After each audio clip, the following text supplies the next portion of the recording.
Welcome to Stillwater's podcast. Today I have a wonderful friend that is joining me. It's interesting because we're going to be discussing Kwanzaa.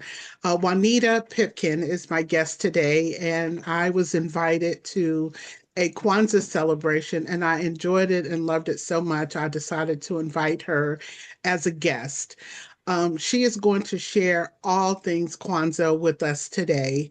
And I'm so excited to have her as a guest on the podcast. And Juanita, you can take it from here. Okay, thank you, Sharon. Thanks for having me. I do talk about Kwanzaa a lot because I love Kwanzaa. I have been celebrating Kwanzaa for the last 40 years. I learned about Kwanzaa when I was in Philadelphia, and a friend of ours, his name was Mtumishi Moore, he was in charge of the Kwanzaa cooperative there at that time. And he said, "Oh, come and, find out what this is all about." And at that time, Kwanzaa was just beginning to have another resurgence.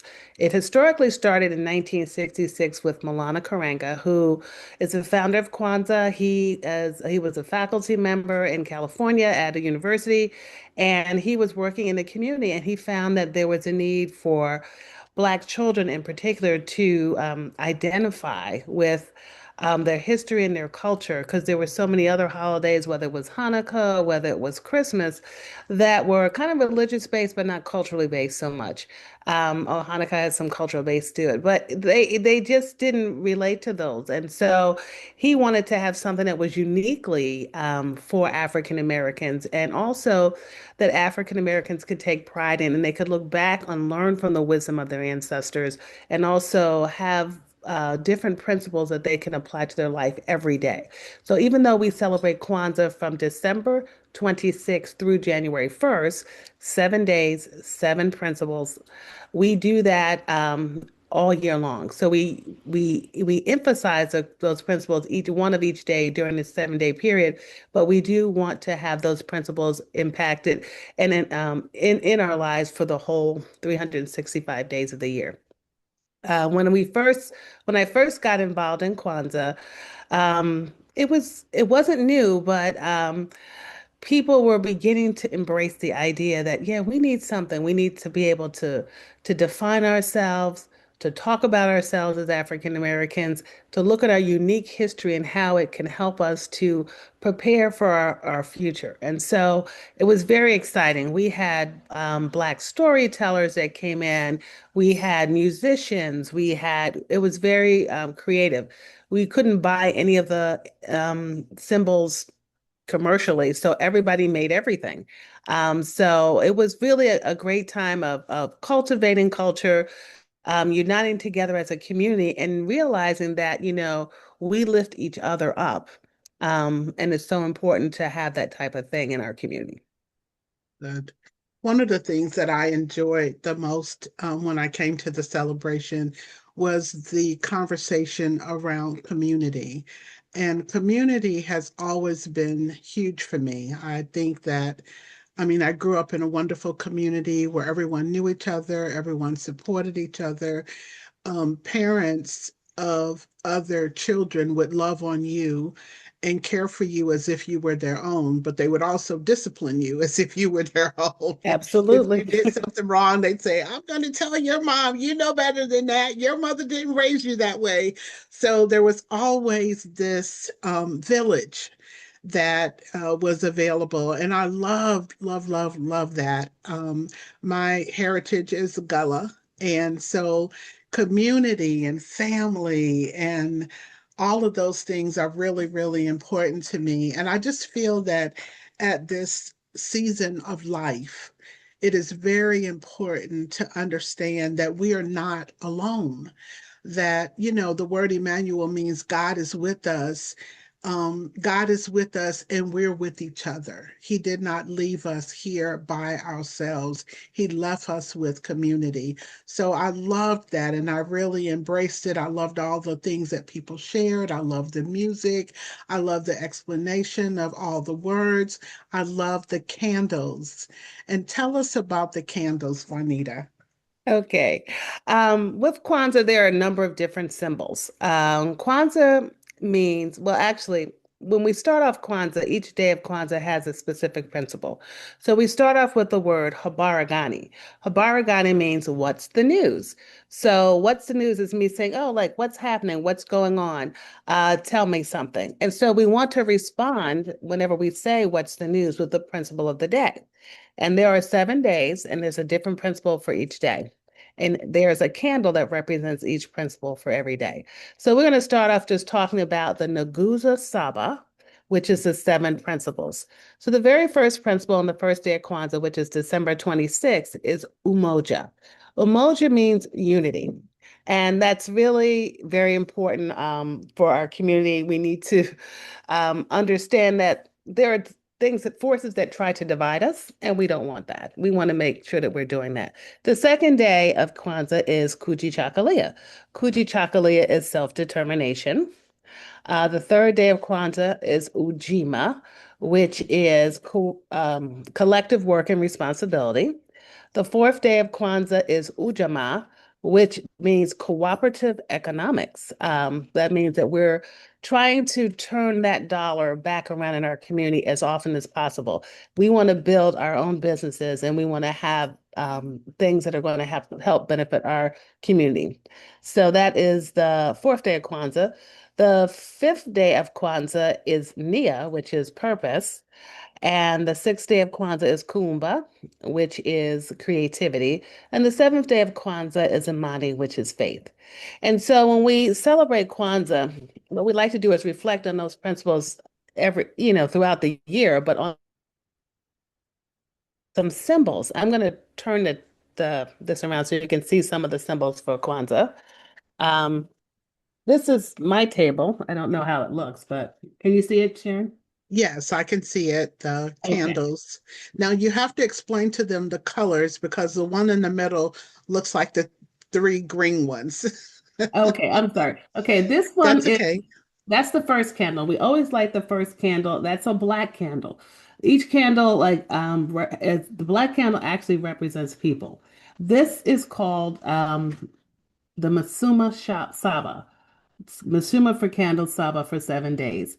It's based on a Kanara. The Kanara has it holds seven candles. It's not a menorah that has eight candles. It's seven candles for the seven principles, and that holds it. And it's on the foundation. I don't know if you can see it, but there's a mat there at the foundation. So that is representing our basically red, black, and green colors. So those are some of the symbols. That's one of the symbols we're going to talk about. We also have I'll put it this way. This is called a unity cup, also called a Kikomi Cha Umoja. So the unity cup is a symbol that represents that when we all partake a drink out of this, we are united in our principles and our purpose. We have the muhindi, which is corn. I hope you can see this. This is corn. Corn, Can see it. You might yeah. want to turn it back around and just lift the corn up. Can you see it now? Um, there we go, corn. Okay, this is corn. Okay, that represents the number of children in the family, and also one ear is always for future generations. So there Mm. were 3 ears of corn because I have two children, two adult children, and one is for future generations. We also have the bandera, which is the flag representing the colors of the red, black, and green colors that are very important in our culture because we have the people, the land, and the blood of our ancestors. And then we also have, I don't know if you could see this, that's called Mazoya. Can you see that, Sharon? I see your kitchen. Oh, can you see that? Oh, yes, I do now. Yeah. Okay. So those are the vegetables that we actually fruit and vegetables that represent the harvest. So those are the symbols of Kwanzaa. And what we do always is we light the first candle, which is a black candle, and that represents Umoja. So we light that one first. And then what and we if it were the first day of Kwanzaa, then we would say Habaragani. And then we would say Umoja as a response. The candle will be lit, and then there's different ways that we can reflect upon that. We may want to have a meditation about Umoja, and some people may just say, okay, let's look back at what our ancestors said about Umoja, and we might have a quote from a famous ancestor, and people might share about that, or people will share in the community about it amongst themselves individually or as a family. Kwanzaa is celebrated within individual homes, it's celebrated in public spaces, it's celebrated at different events and museums and a lot of different places is being celebrated now, not just nationally, but internationally as well. But it is an African American holiday. Then after we light the first day of Kwanzaa is the black candle. The next candle that's lit is the red candle, which is we go black, then red, then green, and then red, green that way. Because the red is kind of reflecting on our past. So the next day of Kwanzaa is self-determination, which is Kuji Chakalia. So we light that candle, we reflect on those particular principles. And then the next day is Ujima, which is collective work and responsibility. How are we going to build that future that we want? We've learned about we talked about, we thought about self-determination, learned about self-determination of our ancestors, but we knew that collectively, their work and responsibility gave us the future that we currently are enjoying. And then we go back from the green candle to Ujima, which is cooperative economics, that we need to build businesses, build our community, build our schools, build all those things that was going to lift up our community with that. Then after that, we go to the green candle. So yeah, the green. We go back and we do Nia, because we want to be very focused on what our purpose is. That we have there's a plan for us, there's a plan for our community that we need to build on those things using the principles that we've already had and we already talked about to really find how we can benefit our community and our families and our nation even by the purpose that we have. Then we look at Kaumba, and Kaumba is creativity. Many things that have happened in the lives of African Americans and even in this country, they have benefited from the creativity from the culture, whether it is building something or could be an engineer, like the GPS system was built by a Black woman. That was created by a Black woman. It could be an institution, like we built colleges and universities. It could be an artistic thing. So Kumba is really using our creativity to build and create something that either didn't exist before or make something that is existing better. And then the last day of Kwanzaa would be Imani, which is faith. And we reflect on our faith and how that's going to help us to move forward in our future.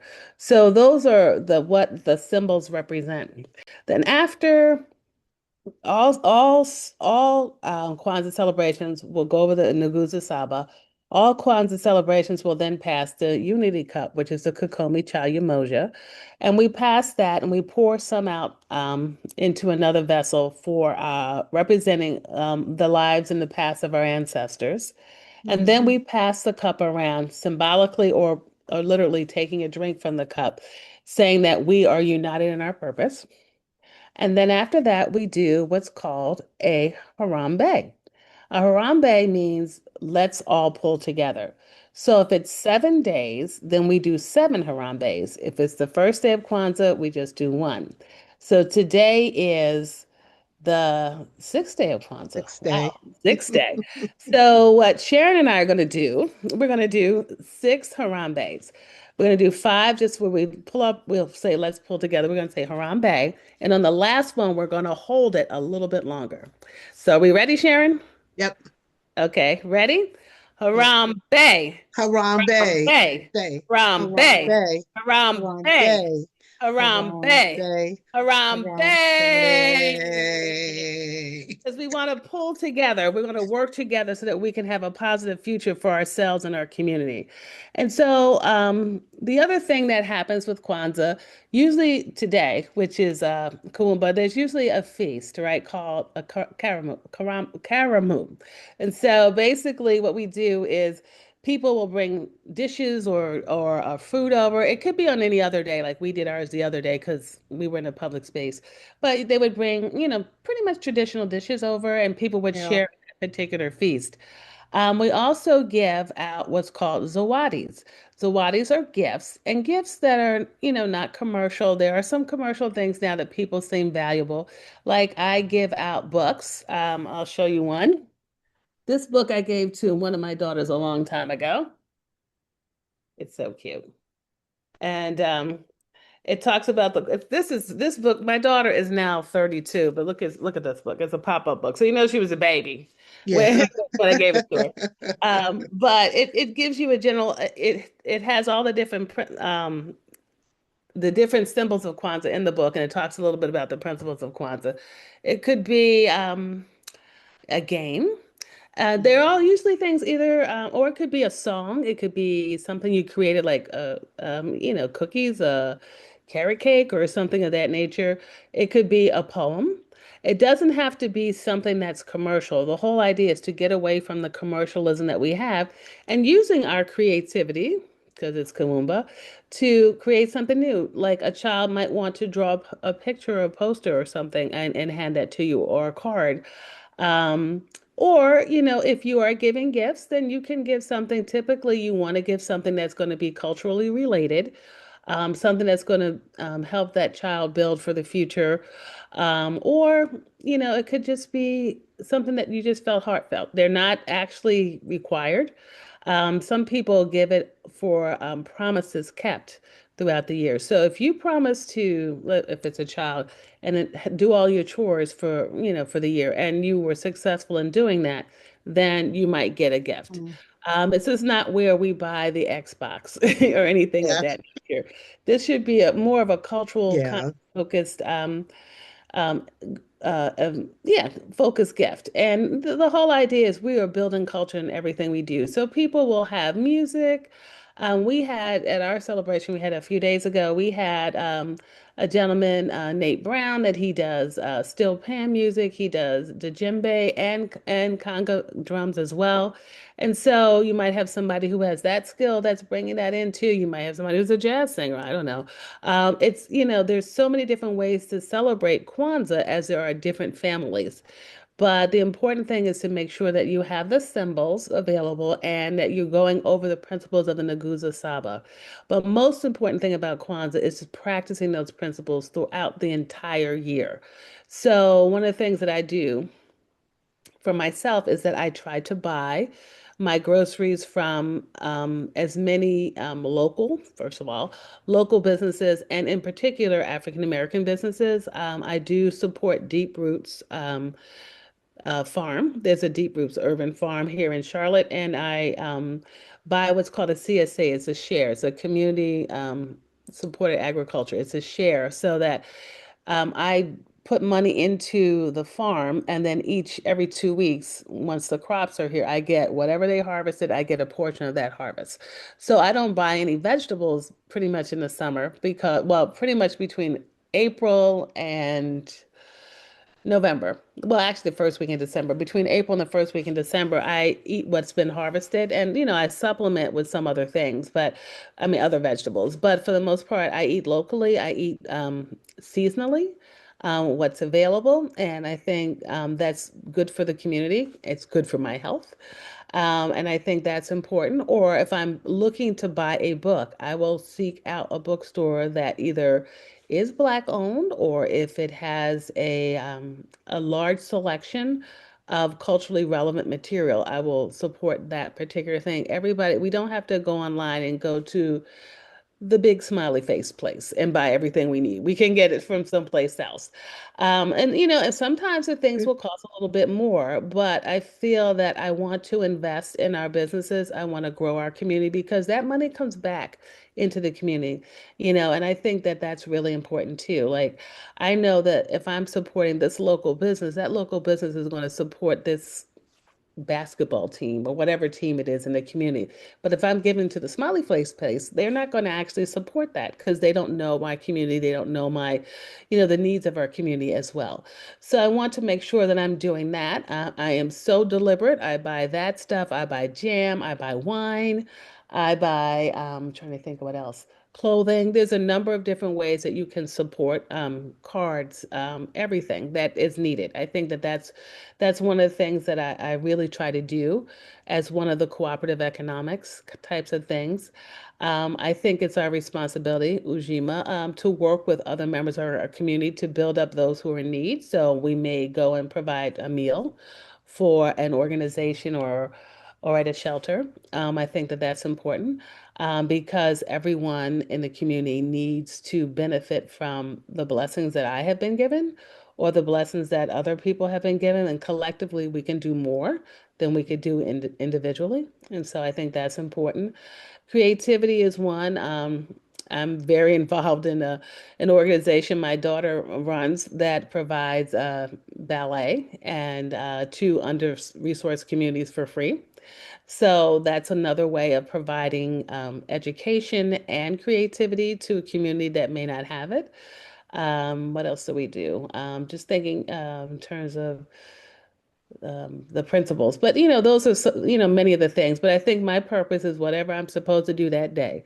So if that day, I'm focused on my overall purpose of making the world better place than when I found it. But I think overall, sometimes that there's a need it wasn't planned for. That somebody has a need, and you want to be in a position to support and help them in what way you can. So sometimes maybe what I'm able to do is just a little bit, but if each of us do that little bit, then collectively we have met the need of that particular organization, individual, family, institution, or whatever that might be. Yeah. So I think that's kind of a synopsis of Kwanzaa. If you Today is the sixth day of Kwanzaa, we still have one more day of Yep. Kwanzaa. Yeah, Tomorrow. today and tomorrow. Tomorrow is Imani. And maybe you don't have all these elements at home. Maybe there may be still time to see if there's anything available locally in your community where people are having a Kwanzaa presentation. But if not, one of the things you can do is you can reflect on the principle of the day and say, okay, today is Kuumba. How am I going to use my creativity to uplift my community? And then tomorrow is Imani. And, you want to find ways that you have the faith that the community can be better. You have the faith that we can live the life that our ancestors dreamed that we can live. But in order to do that, what do I need to do to help prepare? That Yeah. belief, first the belief that I can do it. Because Mhm. the biggest obstacle for things is like, oh, the problem is so big. I can't have an impact, but we all have an impact. So whether it's that kind word of encouragement to someone, you could be a janitor, you could be a corporate president. But if you take that time, because that's what most people need, they need time. They need to be heard. They need to be listened to and cared for. And whatever way you can do that, whether it's giving a meal, a word of encouragement, maybe it's providing some financial resources, whatever you are led to do, that you can do that and that you have the faith that you'll have the resources to do whatever needs to be done to help uplift the community. So I think that's kind of where I am with Kwanzaa today. I don't know what else questions you might have or. I think that was beautiful and it was just timely. And I also was thinking at first I was when we first talked about this, I was like, are we going to have enough time? Because I know it ends on tomorrow. But then I started thinking it's the end of the year and the beginning of a new year. Mhm. And since the practice is one that you can apply to the entire year, what a better time than now to just really take the time to think, how am I going to be intentional in this new year? What am I going to do to help support and uplift and encourage my community? How am I going to bring unity? How am I going to uplift someone? So we all have the opportunity, like you stated earlier, Juanita, to make a difference. Even though tomorrow is the seventh day, we still have 12 months and it Right. begins tomorrow. We Hmm. have 12 months that will begin tomorrow. So as we are ending this year and looking to begin a new year, let's just, pause and pray and ask God, how can I be a light in the darkness? How can I be hope? how can I be strength? How can I bring unity? What can I do to make a difference, to be uplifting, and to be that light for the candle of the person who is in my life? Yes, exactly. Very well put. Yeah, yeah. So, Juanita, I know this is putting you on the spot, and you are fine if you say no, but if you would like to close us with prayer, that would be awesome. I always close everything with prayer. Okay. All right. All right, Heavenly Father, we thank you and praise you for this opportunity, Father, just to share, Father, just to know that there are neighbors and friends and those in the community who care for us, Father, who are looking out for us, Father, to know that you are guiding and directing each of us in our steps and our purpose, Lord, for what it is that you would have us to do, Father. And we know that you want us to be together, Father, because you have brought us together as a community. So on this day, Father, and for the year to come, Father, as we close out, we let go of any of those negative thoughts, those things of that have held us back, Father, and then we just press on, looking forward to what it is that you would have us to do in this future to show your light in our lives and show your light that others might seek you. So we thank you and praise you in Jesus' name. Amen. Amen. Thank you so much, Juanita, for being my guest today. I hope that this has encouraged, inspired, and blessed someone's life. And I want to say, as you go into the new year with the mind of a servant and the heart of a king, because that's who we're called to be. And queen, for those of you that don't like that word. All right. Well, thank you so much. I really appreciate you, and Happy New Year to all of you from Stillwater's Podcasts.